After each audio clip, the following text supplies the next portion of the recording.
Voici un deuxième exemple de résolution d'équations logarithmiques. Si vous avez vu la première capsule vidéo, vous constaterez que la plus grande différence ici réside dans le fait qu'on a affaire à une équation dans laquelle il y a deux expressions logarithmiques. Donc, qu'est-ce qu'on fait lorsque c'est le cas? Ici, vous noterez que les logarithmes sont séparés par une soustraction. Alors, on va pouvoir utiliser une des propriétés des logarithmes pour les rassembler en un seul logarithme.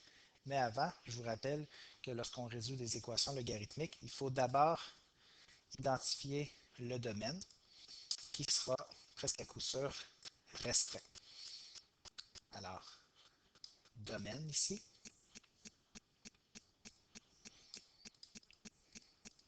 Comme on a affaire à deux expressions logarithmiques, chacune d'entre elles sont susceptibles de créer des intervalles restreints.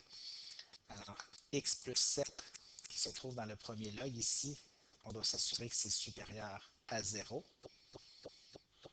Et on doit aussi s'assurer que dans le deuxième log, l'intérieur, donc l'argument 4 moins 2x est aussi supérieur à 0. Alors, on va résoudre ces deux inéquations-là. Donc d'abord ici, on soustrait 7 des deux côtés. Et donc x doit être supérieur à moins 7. Et dans ce cas-ci, ici, moins 2x supérieur à, on soustrait 4, moins 4. Et ensuite, on va diviser par moins 2. Attention, je vous rappelle que lorsqu'on divise par un nombre négatif dans une inéquation, ça inverse le symbole d'inégalité. Ça nous laisse la division moins 4 divisé par moins 2, c'est-à-dire 2. Alors là, il faut mettre en commun ces deux euh, expressions-là pour créer un intervalle. Donc, on doit s'assurer que x est inférieur à 2, tout en étant supérieur à moins 7. Donc, vous aurez deviné que ça signifie que le domaine de l'équation, c'est l'ensemble des valeurs entre moins 7, supérieur à moins 7, et inférieur à 2. Donc, de moins 7 jusqu'à 2. Donc, on garde ça en tête. Une fois avoir résolu l'équation, on va s'assurer que là où les valeurs trouvées sont bel et bien dans le domaine de l'équation. Alors, comme je l'ai dit précédemment, donc ici, on a affaire à deux logs. Dans l'exemple de la capsule vidéo précédente, euh, la stratégie principale était d'isoler le log unique. Donc, ça se résumait à des procédés algébriques simples, addition, soustraction, multiplication, division. Donc ici, on n'a pas le choix. Pour rassembler ensemble les logs, on doit utiliser une des propriétés des logarithmes. Je vous la rappelle.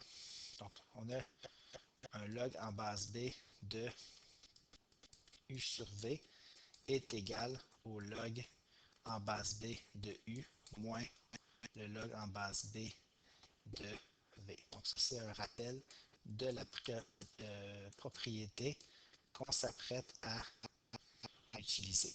Donc, on l'utilise ici dans ce sens-là, où on a une soustraction qui devient le log d'un quotient.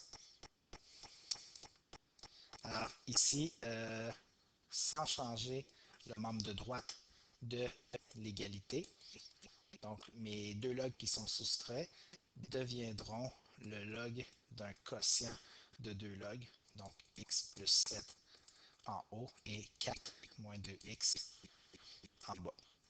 Et là, j'ai omis d'écrire la base. C'était un log en base 8. Donc, évidemment, pour pouvoir appliquer cette propriété-là, c'est une condition nécessaire. Il faut avoir la même base. Alors, c'est le cas ici. Alors, pas de problème pour utiliser la propriété. Alors, maintenant, on est rendu au point où on était, par exemple, dans l'autre capsule vidéo. Notre log est unique, il est isolé. De l'autre côté, on a une constante, ce qui nous permet d'utiliser la définition du logarithme et transformer notre équation logarithmique en équation exponentielle. Et là, ça devrait sortir l'expression qui contient des x, qui est actuellement un peu coincée dans le logarithme, à l'extérieur du logarithme. Donc, on veut transformer ça sous forme exponentielle. Donc, d'abord, notre base de notre fonction logarithmique, c'est 8. Ça devient notre base de notre fonction exponentielle. Même vocabulaire. L'exposant, ben, c'est le résultat du log, c'est donc 0. Et ce qu'on a de l'autre côté, c'est le quotient x plus 7 sur 4 moins 2x. 8 à la 0, ça donne 1. Donc on a x plus 7 sur 4 moins 2x égale 1. Et là, on va multiplier par 4 moins 2x des deux côtés, ce qui va nous donner x plus 7 égale 4 moins 2x. Alors, l'équation linéaire résultante, on va pouvoir la résoudre en rassemblant les x d'un côté et les constantes de l'autre. Donc, plus 2x en premier lieu. Donc, x plus 2x, 3x, et 4 moins 7, moins 3. Je divise par 3 des deux côtés et j'obtiens moins 3 divisé par 3. D'accord. Alors, ma solution serait 1. Je m'assure de faire la vérification en ce qui concerne le domaine. 1 est bel et bien entre moins 7 et 2. Je dis 1, mais pardon, c'est plutôt moins 1. Alors, ma solution, c'est moins 1. Avant de terminer, je vous montre une alternative de résolution de l'équation. Ici, on a un cas particulier. Le membre de gauche de l'égalité, ici, c'est 0. Comme c'est 0, le membre de gauche, pardon, le membre de droite de l'égalité, voici une manipulation qu'on peut faire. On peut envoyer un des deux logs, par exemple celui qui est soustrait, de l'autre côté. Donc, on pourrait dire log en base 8 de x plus 7 est égal au log en base 8 de 4 moins 2x. Donc en gros, on a pris ce log-là et on l'a envoyé ici de l'autre côté en changeant son signe. On a additionné log en base 8 de 4 moins 2x des deux côtés. Ici, si on remarque l'expression, l'équation dans son état actuel, on a quelque chose de particulier. On a de part et d'autre un log en base 8 et il n'y a rien d'autre qui traîne autour. Pas de multiplication, pas d'addition. On peut donc utiliser la propriété d'injectivité des logarithmes. Encore une fois, je peux vous rappeler cette propriété-là. Écrivons-le ici, tiens.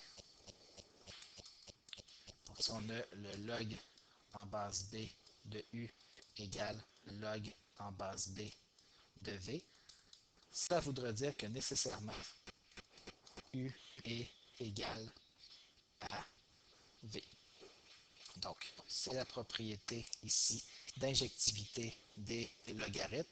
Alors, si le log en base 8 de x plus 7 est égal au log en base 8 de 4 moins 2x, donc, pour ainsi dire, x plus 7 est égal à 4 moins 2x. Et je vous fais réaliser que c'est exactement l'endroit où on s'était rendu avec l'autre procédure ici. Donc, sans cette fois utiliser ni la propriété de la soustraction de log, ni utiliser la définition du logarithme. C'est une alternative intéressante ici dans le contexte. Alors, en vous épargnant les dernières étapes, on arrive à la même réponse, c'est-à-dire x égale.